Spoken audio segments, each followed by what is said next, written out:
आज के तारीख में जो सबसे ज्यादा लोग एक सवाल पूछ रहे हैं वो ये कि स्मार्टफोन कंपनीज आखिर अपने फोन्स में स्टॉक एंड्रॉइड क्यों नहीं देती, क्यों मिलियंस खर्च करके यूआई कंपनीज देना पसंद करती हैं, जबकि दूसरी तरफ स्टॉक एंड्रॉइड बिल्कुल फ्री मिलता है, गूगल उसे फ्री में ऑफर करता है स्मार्टफोन कंपनीज को।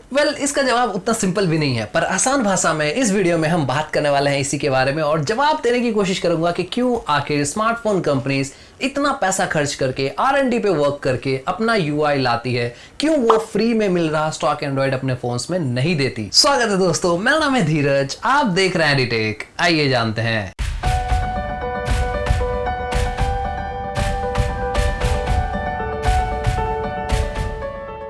स्मार्टफोन कंपनीज अपने फोन में स्टॉक एंड्रॉइड क्यों नहीं देती? ज्यादातर स्मार्टफोन कंपनीज की मैं बात कर रहा हूं, मोटोरोला और नोकिया एक्सेप्शन है यहाँ पे। कारण यहाँ पे दो हैं। इन दो रीजंस के साथ इस सवाल का जवाब आपको पूरा कंप्लीट तरीके से मिल जाएगा विद कुछ इंटरेस्टिंग फैक्ट्स। सबसे पहला, यूनिकनेस।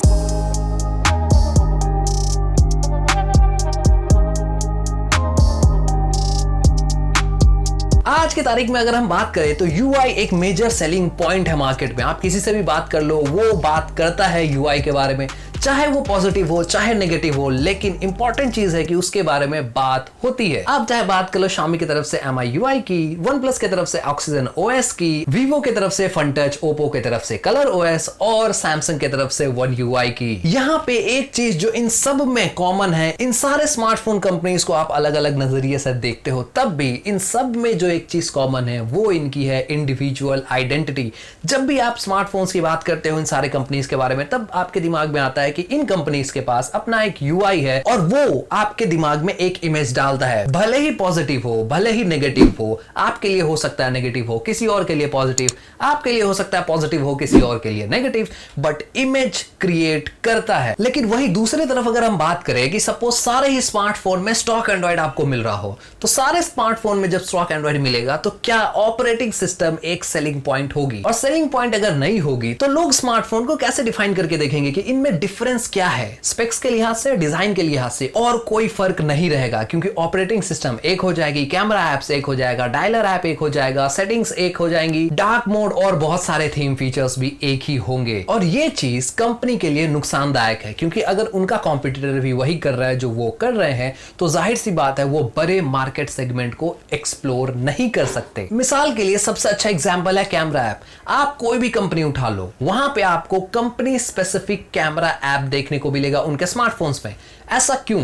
अगर आप बात करो स्टॉक एंड्रॉइड की, तो स्टॉक एंड्रॉइड में जो कैमरा ऐप मिलता है, मैं पिक्सल की कैमरा ऐप की बात नहीं कर रहा। स्टॉक एंड्रॉइड में एक कैमरा ऐप मिलता है जो बहुत ही बेसिक होता है, जहां पे बहुत सारे ऑप्शंस नहीं होते, जहां पे फिल्टर के ऑप्शंस नहीं होते। सिंपल सी आप उसमें पिक्चर क्लिक कर सकते हो, वीडियो रिकॉर्ड कर सकते हो, बहुत ही बेसिक फंक्शन होता है, एडिटिंग के ऑप्शंस नहीं होते। लेकिन आज के तारीख में अगर आप कैमरा ऐप्स को देखो, जो सबसे ज्यादा यूज्ड फीचर है एक फोन की, कोई भी इंसान आज के तारीख में अगर फोन लेता है तो वो कैमरा ऐप का इस्तेमाल जरूर करता है, भले ही वो किसी भी रूप से कर रहा हो, कैमरा ऐप का इस्तेमाल जरूर से वो करता है। और यहाँ पे कंपनीज को दिखती है अपॉर्चुनिटी। जितना अच्छा कैमरा ऐप बना सकते हो, जितना यूजर फ्रेंडली बना सकते हो, जितना डिमांड्स को मीट करते हुए बना सकते हो, उतना उस प्रोडक्ट के बिकने के चांस बढ़ेंगे। अगर आप मेरी बात को मिलाना चाहते हो तो आप ऑफलाइन सेल्समैन के बात को पकड़ सकते हो। जब भी आप स्मार्टफोन देखने जाओ तो सबसे पहले वो आपको कंपेयर करने के लिए कैमरा ऐप ही खोल के दिखाएगा।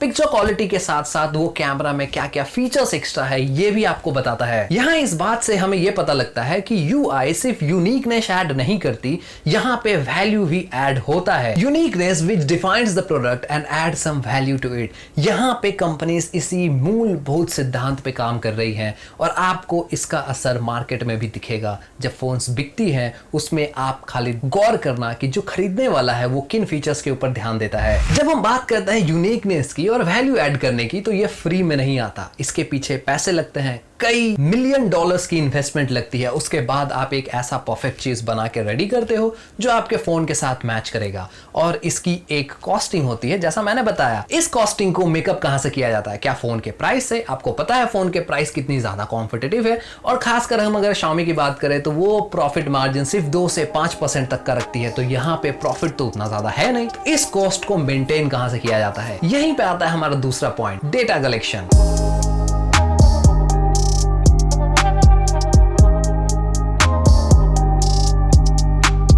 एक टेक कंपनी और एक स्मार्टफोन कंपनी में फर्क क्या होता है पता है आपको? टेक कंपनी लोगों का डेटा कलेक्ट करके उसे एनालाइज करती है और उसका इस्तेमाल करती है अपने बिजनेस के लिए। एक smartphone company simple product manufacture करती है इनोवेशन के साथ और उसे मार्केट में सेल करके प्रॉफिट कमाती है। क्या Xiaomi एक स्मार्टफोन कंपनी है? नहीं, Xiaomi एक टेक जायंट है। क्या सैमसंग एक स्मार्टफोन कंपनी है? सैमसंग एक टेक जायंट है। और यही सेम चीज बाकी कंपनीज के ऊपर भी लागू होता है, चाहे वो Vivo हो, Oppo हो, Realme हो या हो iQOO। इन सारी कंपनीज का रेवेन्यू सिर्फ और सिर्फ स्मार्टफोन बेच के नहीं आता, वो आपके और मेरे डेटास को एनालाइज करके और उसका इस्तेमाल करके भी आता है, चाहे वो ये काम खुद करे या फिर किसी थर्ड पार्टी को देके प्रॉफिट वहां से कमाए। इंटरेस्टिंग चीज ये है कि इंडिया में इस पर्टिकुलर पॉइंट से किसी को कोई फर्क नहीं पड़ता, ना ही सरकार को, ना ही लोगों को, ना ही उन लोगों को जो स्मार्टफोन बेच रही है यानी कि कंपनी। हम उस देश में रहते हैं बेसिकली जहां पे आधार कार्ड का डेटा अगर आपसे मांग लिया जाए तो लोग सड़क पे उतर आते हैं गवर्नमेंट के अगेंस्ट में। वहीं फेसबुक पे अपनी पर्सनल लाइफ शेयर करके बैठे हैं, उनको घंटा फर्क नहीं पड़ता। फोन्स ऐसे कंपनियों को इस्तेमाल करेंगे लोग जिनका प्राइवेसी पे कोई भी प्रॉमिस नहीं रहता और प्राइवेसी के मामले में उनका ट्रैक रिकॉर्ड बहुत ही खराब है। उसके बावजूद अगर आज पर्सनल डेटा शेयर करने की बात आ जाए गवर्नमेंट के साथ तो लोग सड़क पे उतर आएंगे। और इसी बात का फायदा टेक जायंट्स आज की तारीख में उठाती है। आपको एक ऐसा फोन शेयर किया जाता है जिसकी प्राइस बहुत ही कम हो और स्पेक्स भर भर के हो। क्यों? क्योंकि आप उस फोन को खरीदोगे। जाहिर सी बात है, कम कीमत पे अच्छी स्पेक्स मिल रही है, आप क्यों नहीं लोगे? एक बार जब आपने उस फोन का इस्तेमाल करना स्टार्ट कर दिया तो आप ऐसा तो नहीं है कि उस फोन को आप छोड़ दोगे एक ही महीने में, आप यूज करोगे काफी लंबे टाइम तक। जैसे ही आप यूज करना स्टार्ट करते हो आज के तारीख में अपने फोन को, उस सारे यूसेज पैटर्न को वो फोन भेजती है अपने कंपनी के मेन सर्वर पे। यानी कि आप कौन सा ऐप इस्तेमाल कर रहे हो, आप सर्च बार में ज्यादा से ज्यादा चीजें क्या सर्च करते हो, आप कौन कौन से ऐप पे ज्यादा वक्त बिताते हो, आपका यूसेज पैटर्न क्या है। मैसेजिंग ऐप से ये पता लग जाता है कि आपकी बैंकिंग फाइनेंस की हालत कैसी है, आपकी परचेसिंग पावर कैसी है। और इन सारे डेटास को एनालाइज किया जाता है pinpoint targeted ads push करने के लिए।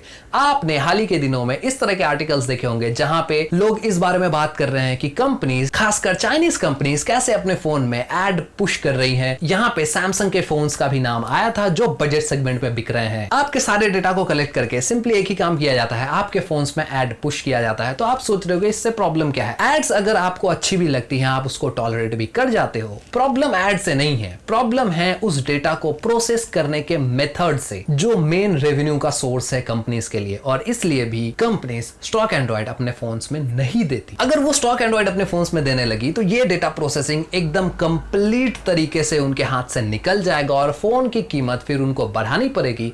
आप इस बात का मिलान नोकिया और मोटोरोला के फोन के प्राइस से कर सकते हो। मैं ये नहीं कहता कि कोई कंपनी ऐसा काम नहीं करती, सब अपने अपने लेवल पे कोई ना कोई काम करता है और इस तरह के काम लगभग सारे कंपनीज आपको करते हुए मिलेगा। खासकर गूगल इसमें सबसे बड़ा एक्सपर्ट है। वो फ्री में एंड्रॉइड सबको इसीलिए देता है ताकि उसके पास डेटा आ सके। और यहाँ पे बीच में बहती गंगा में हाथ धोने का काम चाइनीज कंपनी ज्यादातर करती है। वेल इन द एंड अगर आपको स्टॉक एंड्रॉइड पसंद है तो आपको स्टॉक एंड्रॉइड पसंद है क्योंकि आप एक इंथुजियास्ट टेक सेवी पर्सन हो। यहाँ पे सबसे इंपॉर्टेंट चीज ये है कि मेजॉरिटी ऐसा नहीं सोचती। स्टॉक एंड्रॉइड फोन्स ज्यादा अच्छे नहीं बिकते। ये भी एक कारण है कि कंपनी स्टॉक एंड्रॉइड फोन्स नहीं देती है, क्योंकि मैंने जो चीजें बताई वो एक जरिया है प्रॉफिट कमाने का। वो तब होता है जब फोन्स बिकेंगी। अगर फोन बिकेंगी ही नहीं तो वो प्रॉफिट कमाएंगे कहां से? इसका मतलब कंपनीज के लिए प्राइमरी ऑब्जेक्ट यही है कि उनके फोन्स बिके। और यहाँ पे अगर स्टॉक एंड्रॉइड फोन्स की इतनी ही ज्यादा डिमांड होती तो मार्केट में एक सेंटिमेंट होता स्टॉक एंड्रॉइड को लेके और फिर कंपनी स्टॉक एंड्रॉइड फोन्स भी बना रही होती। तो अगर आप स्टॉक एंड्रॉइड पसंद करते हो तो कांग्रेचुलेशंस, आप एक माइनॉरिटी ग्रुप के हिस्सा हो। आप अपने लिए बेसिकली रिजर्वेशन का डिमांड कर सकते हो क्योंकि आप माइनॉरिटी में हो, उसमें मुझे भी काउंट कर लेना। वेल गाइस, ये थी पूरी डिटेल। स्टॉक एंड्रॉइड हमें आजकल क्यों देखने को नहीं मिलता फोन्स में। उम्मीद करता हूं कि आने वाले वक्त में लोग इस बात को समझेंगे, कम से कम डेटा कलेक्शन के मामले में, डेटा प्राइवेसी के मामले में जागरूक होंगे।